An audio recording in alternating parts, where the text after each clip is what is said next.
tu peux choisir d'écouter les sons de ma voix ou de ne pas l'entendre. D'ailleurs, une partie de toi pourrait se laisser porter, pendant qu'une autre partie de toi se détend de plus en plus et se repose. Tu peux choisir de devenir comme une bulle de savon qui se laisse emporter par les vents et qui change de couleur avec les rayons du soleil. Peut-être que tu peux les ressentir, ces rayons de soleil, sur ta peau, qui te réchauffent, qui te font du bien.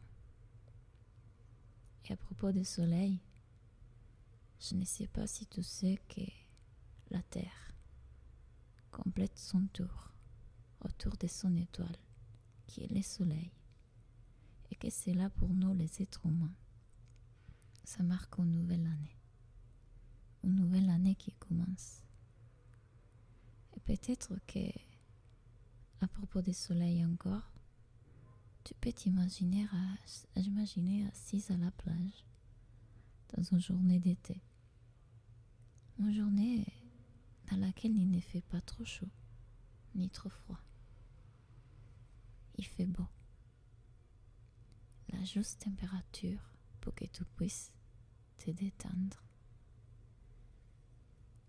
Et peut-être que tu peux entendre les bruits des vagues qui te bercent et les oiseaux dans les ciels qui te calment. Et cette calme s'installe de plus en plus à l'intérieur de toi. Peut-être que tu sais de ne pas savoir ce qui se cache dans la profondeur de l'eau. C'est un monde magique. Et comme la magie d'un monde extraordinaire à l'intérieur de toi, toi-même, tu pourrais descendre et plonger de plus en profondeur dans ces eaux, en te laissant guider par ton subconscient, qui connaît toutes les réponses et qui fait toujours le meilleur pour toi. Et tu sais, une réponse n'est rien d'autre qu'une perception de la réalité de quelqu'un à propos d'une demande. Et une demande n'est rien d'autre qu'une recherche d'une perspective, un questionnement. C'est ici que tu vas chercher de la perception de ta vie pour la rendre plus belle, agréable, comme tu la désires. Et le désir, ce n'est pas ce que tu vois, mais ce que tu imagines. Alors, tu peux, si tu le souhaites, t'imaginer la vivre ta vie idéale et faire de cette année une année extraordinaire. En réalité, tu sais, notre cerveau ne fait pas la différence entre ce qui est réel ou irréel. C'est pourquoi en ce moment, tu viens de lui donner l'objectif de réaliser tes rêves. C'est pourquoi tu peux tout faire et tout accomplir. Tel un être magique, tel un super-héros. Et peut-être que tu vas être le super-héros des histoires que je vais bientôt te raconter. En fin de compte, tu te rendras compte que tout se compte en lettres près, oui. Et tu peux faire ce qui te rend heureuse. J'aimerais te raconter l'histoire d'une petite fille qui avait un carillon avec une ballerine dedans. Elle adorait ce carillon car déjà c'était sa grand-mère qui lui avait offert. Et en plus, il était magnifique. Il jouait une musique allègre et pétillante, tout comme elle. D'ailleurs, elle avait un rêve. Un jour, elle serait devenue danseuse professionnelle. Elle voulait apprendre à danser. Mais dans sa famille, il n'avait pas assez d'argent pour pouvoir lui payer les cours de danse. Elle avait même pensé que ses parents ne l'aimaient pas assez, car ne voulaient pas la soutenir et l'aider dans son rêve. Mais c'était pas vrai. Ils voulaient la voir heureuse. ils avaient juste peur que la danse ne leur aurait pas pu apporter une stabilité économique.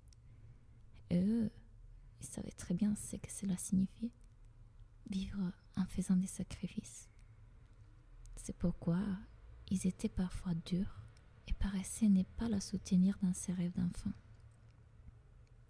Elle devait aller à l'école et faire ses devoirs, et bien étudier les mathématiques, car si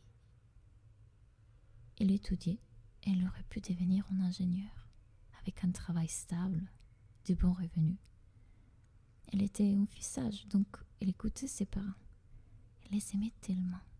Elle voulait juste les rendre heureux et fiers. À partir de ce moment, elle a commencé à vivre en vie pour plaire à ses parents, pour se faire aimer. Et avec le temps, elle a oublié son rêve. Il faut dire que,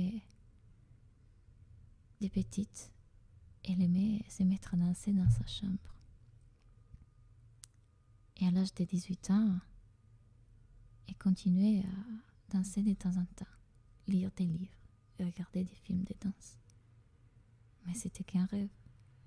La vie est quelque chose de différent. Avec le temps, elle grandit et elle arrive à avoir ce travail stable que ses parents désiraient pour elle. Et la vie n'était pas si mal que ça. Finalement, elle ne pouvait pas se plaindre.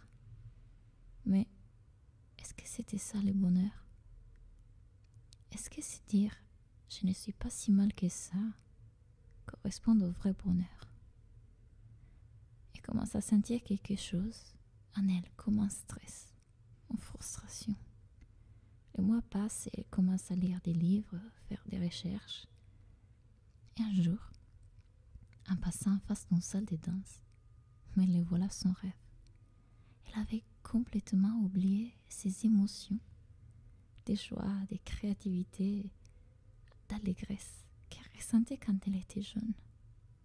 Mais oui, c'est ça qui la faisait sentir vivante. Et elle avait abandonné ce qui la mettait en joie pendant toutes ces années. Certes, elle a beaucoup appris. Elle a fait des expériences incroyables grâce à son travail. Par exemple, cette fois-ci, dans laquelle, avec son équipe, ils ont résolu des problématiques importantes. Mais qu'en était de cette joie profonde, cette envie de vivre la vie?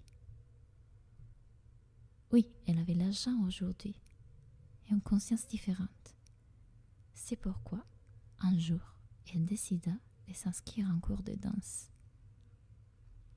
Et pendant 1 heure, tous les jours, elle pouvait vraiment faire ce qui la rendait heureuse. Elle pouvait vraiment vivre la vie qu'elle désirait. Parce qu'en fin de compte, on est ici pour être heureux. Parfois, elle se demandait si tout cela ne s'était pas une perte de temps. Parce qu'elle espérait encore pouvoir faire quelque chose avec cette danse.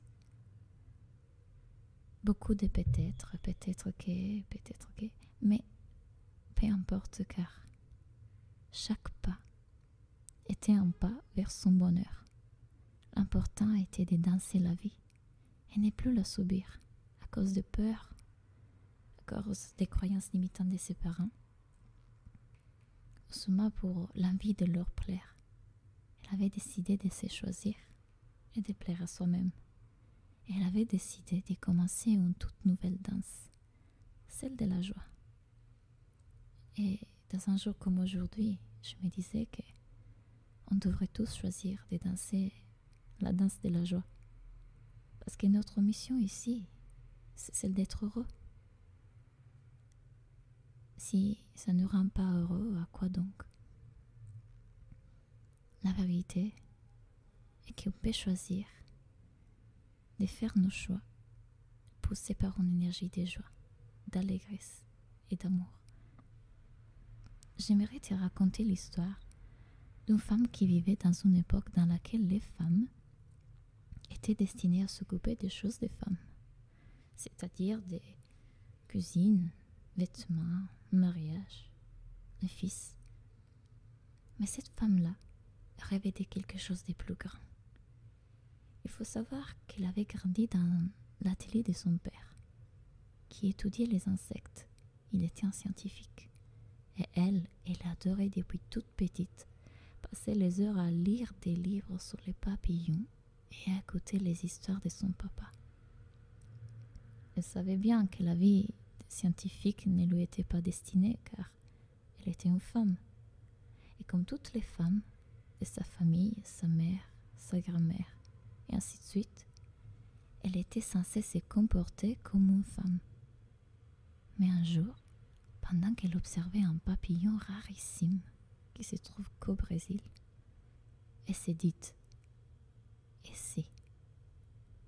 si je pouvais être différente? Et si je peux être créatrice de ma propre vie et de mon propre destin ?» Elle se rappela donc de cette fois-là qu'elle avait entendu parler de l'effet papillon.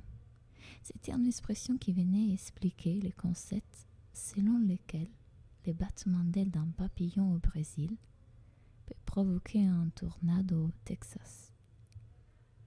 Et s'il était un papillon et que tout ce qu'il avait à faire, c'était de déployer ses ailes, et qu'un seul battement à la fois était nécessaire pour faire changer les choses auprès de toutes les femmes, auprès de l'intersociété. Mais comment? Elle s'est dit qu'elle aurait fait un battement d'ailes à la fois. Elle aurait construit une nouvelle vie pour elle-même en autorisant toutes les autres femmes aussi à vivre la vie qu'elle désirait. C'est ainsi qu'elle a réussi à obtenir une bourse pour étudier dans l'Université de Londres, puis devenir la première femme scientifique reconnue par ses recherches sur les papillons, et ensuite la première femme exploratrice qui est partie au Brésil, découvrir et étudier de nouvelles espèces de papillons. C'est ainsi que de nouveaux papillons ont été découverts, et de nouvelles femmes se sont autorisées à changer leur vie, un battement d'ailes à la fois. Peut-être que toutes les personnes qui croient être coincées dans une vie qui ne leur correspond pas et qui croient de ne pas avoir le choix pourraient adopter l'effet papillon. Et en action à la fois, une pensée positive à la fois, transformer leur vie. L'important est croire de pouvoir s'envoler et déployer ses ailes. Dans un jour comme aujourd'hui, on pourrait découvrir qu'on a passé la vie à vivre en croyant d'être coincé dans notre chrysalide et qu'on peut maintenant commencer notre transformation. Imagine-toi en train de tenir dans tes mains une baguette magique. Cette baguette magique, en réalité, ce n'est rien d'autre que le prolongement de tes pensées. Et elle a la capacité de te rendre et de rendre ta réalité tout ce que tu désires. En face de toi, il y a un grand tableau blanc. Il représente cette année. Elle est encore vierge, parce que tu peux y mettre tout ce que tu désires, tous tes rêves et tous tes objectifs. Et dès que tu les dessines avec ta baguette magique sur les tableaux, ils deviennent tout de suite réalité. Alors je me disais que tu peux profiter de ces temps pour dessiner tous tes rêves et voir comment ils commencent à s'animer et prendre vie petit à petit dans ta réalité. Tu te vois en action en train de vivre tout ce que tu as mis dans ton tableau. À partir de maintenant, les peurs, les contraintes, les blocages, les choses qui t'empêchaient de vivre la vie que tu désirais et que tu voulais créer, commencent à partir, sont annulées. La seule chose qui compte sont les émotions qui te produisent ces images dans ton tableau. Tu pourras y retourner autant de fois que tu voudras. Il te suffira de fermer les yeux et le pouvoir de la manifestation s'activera. D'ici quelques instants, la séance va se terminer. Tu peux donc choisir de réunir toutes les parties de toi et revenir au moment présent, au rythme souhaité, quand tu te sentiras prêt, ici et maintenant, et rouvrir les yeux.